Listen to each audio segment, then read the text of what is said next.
Aujourd'hui, je vous propose un sujet réalisé au sein du pôle dynamique de Terrasol sur le dimensionnement sismique des fondations superficielles par une approche en déplacement, mise en œuvre à l'aide d'un outil ingénieur qui s'appelle macroélément de réaction sol-structure, macroélément DSS. Donc la raison pour laquelle on s'intéresse sur ce sujet, en premier, c'est que les vérifications en force de type action-résistance ne permettent pas d'appréhender les déplacements induits par les séismes qui semblent moins pertinents pour le dimensionnement et la conception des fondations. En deuxième lieu, le séisme est une sollicitation en déplacement imposé. Donc l'action sismique varie en cours de temps en termes de leur amplification ainsi que les signes. Donc une approche fondée sur les déplacements nous semble plus adaptée. Avant d'aller en détail cet outil macroélément, on peut parcourir déjà sur les modèles disponibles pour l'analyse de la réaction sur structure. Donc bien sûr, on va avoir un modèle direct basé sur une modélisation détaillée, numérique, avec les non-linéarités à condition qu'on dispose des données disponibles pour la structure et pour le sol. Mais ce type de calcul est très lourd pour mettre en œuvre avec des temps de calcul assez élevés. En parallèle, on a une approche plutôt ingénieure, je dirais, sous l'hypothèse de linéaire équivalent. On décompose la solution modélisation directe en 3 sous-structures. Donc on profite un peu de la rapidité de calcul, elle est assez efficace. Cependant, dans cette approche, les non-linéarités, surtout les non-linéarités associées aux modes de ruines principaux de la fondation superficielle, sont négligées. Donc cette approche reste une approche pour la vérification de stabilité de fondation en force, en comparant les torseurs obtenus à la base de fondation avec les critères usuels classiques de Eurocode, etc.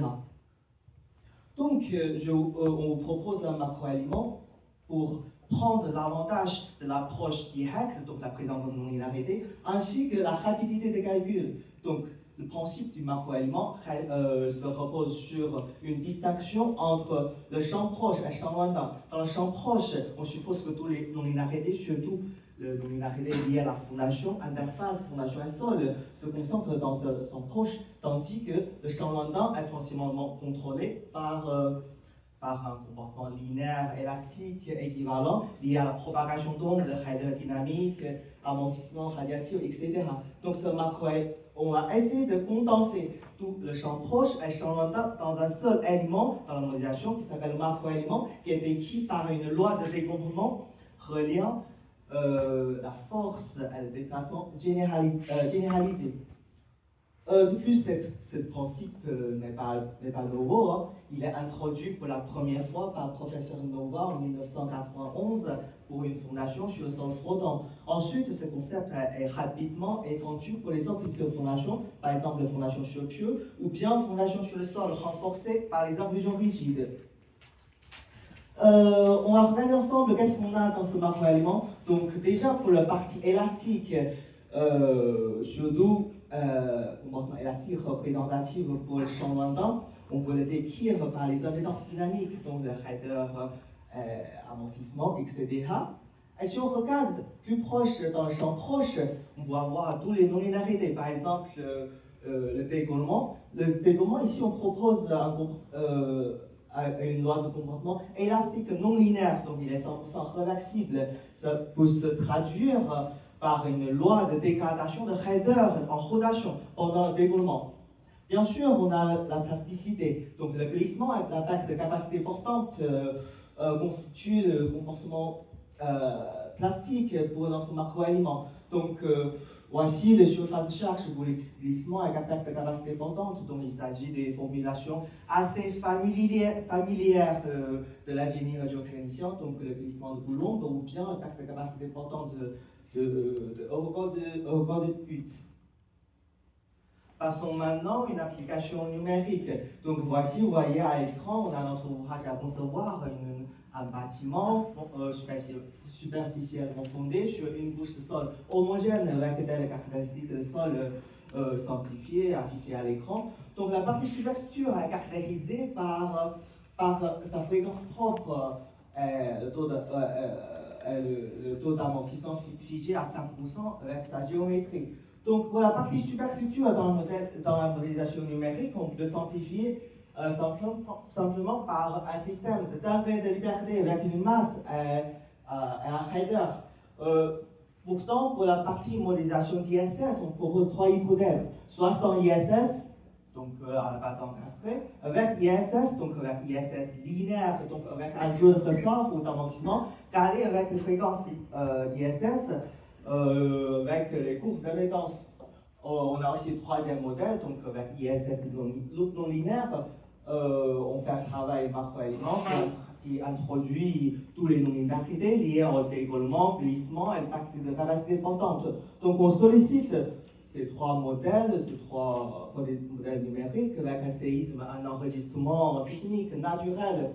Ensuite, on fait varier les quelques paramètres clés pour l'ouvrage, par exemple fréquence propre de superstructure, ainsi que les lancements du bâtiment, qui nous permet de couvrir un panel assez large, assez représentatif pour les ouvrages qu'on a rencontrés quotidiennement dans notre étude. Voici la première étude. Donc, la première comparaison consiste entre le modèle sans ISS à base encastrée avec le modèle avec ISS. Donc, il s'agit juste de linéaire élastique. Donc, on voit quel est l'impact déjà. Donc, il y a deux périodes observées principalement. Donc, il y a en premier un allongement de période propre, donc on voit ici pour certaines configurations, je dirais, donc avec un bâtiment plus raide, plus élancé, on va avoir un facteur de 4 par rapport à sa période propre initiale sans considérer ISS. De plus, il y a aussi une modification de l'amortissement équivalent du système. Donc, l'apport de ISS fait varier le taux d'amortissement du système entre 4% jusqu'à 11% vis-à-vis, en sachant que la superstructure, on a juste un taux d'amortissement figé à 7%.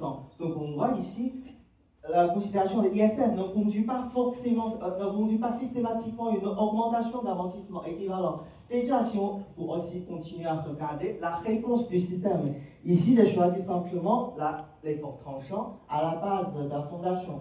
Donc, vous voyez à l'écran, on a tracé des jolies isovaleurs. Surtout, on a bien observé, il y a des zones rouges, ça veut dire que l'apport d'ISS linéaire qui fait augmenter un peu la réaction de la structure on peut avoir jusqu'à 30%, donc pour certaines configurations. Ça veut dire que si on considère que ISS linéaire, ça veut pas dire qu'il y a une optimisation. Maintenant, on s'intéresse comment faire la vérification de la stabilité de notre fondation. Déjà, regarde le premier modèle, le modèle sans ISS. Donc on voit ici, il y a des cellules oranges, des cellules rouges. Hein, ça veut dire que plus la moitié de configurations étudiées ne sont pas validées. Qu'est-ce qu'on va avoir pour le deuxième modèle avec ISS linéaire, donc on prend en compte la raideur de sol, l'amortissement matériel, radiatif, ça nous conduit aussi des impasses.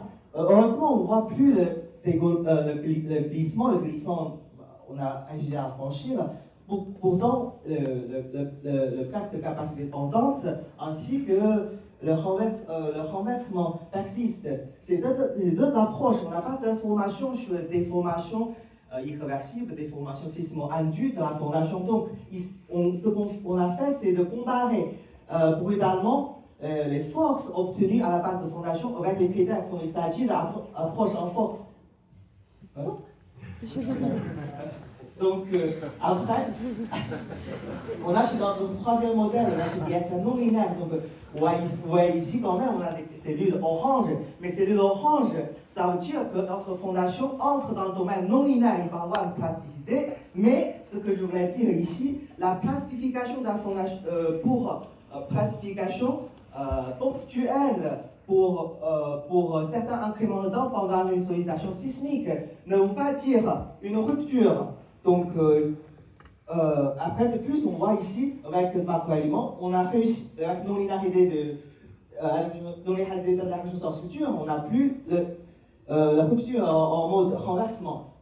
Maintenant, la vraie question est que quel est le déplacement irréversible généré? Est-il admissible pour la performance de l'ouvrage? Donc, je vais vous montrer ici. Déjà, en termes d'effort tranchant, on voit que ISS non linéaire conduit systématiquement à une réduction des forces tranchantes. De plus, en termes de déplacement irréversible, pour le cas plus défavorable, on a 0,4% de diamètre de fondation. Ça veut dire que pour une fondation de diamètre de 10 mètres, on a seulement 4 cm de déplacement irréversible. Donc maintenant, en guise de conclusion, il y a 3 points essentiels à retenir. Donc en premier, c'est l'apport d'ISS linéaire. Donc la prise en compte de l'ISS qui permet de changer la caractéristique dynamique du système, mais ça veut pas dire, mais ça dépend beaucoup de la rigidité et les lancements de la structure. ISS non linéarité nous permet d'aller plus loin. Donc l'amortissement réduit significativement les efforts sismiques à la base de fondation. Donc ça joue comme un rôle l'isolation mécanique de plasticité à l'interface de sol fondation. Pour la question approche en force ou en déplacement, on peut dire que les vérifications en force sont parfois trop conservatives. Elles peuvent conduire à une impasse. L'approche en déplacement fournit une évaluation plus réaliste qui nous permet de mieux évaluer le comportement non linéaire d'une fondation sous sollicitation sismique. Voici quelques références. Merci pour votre attention.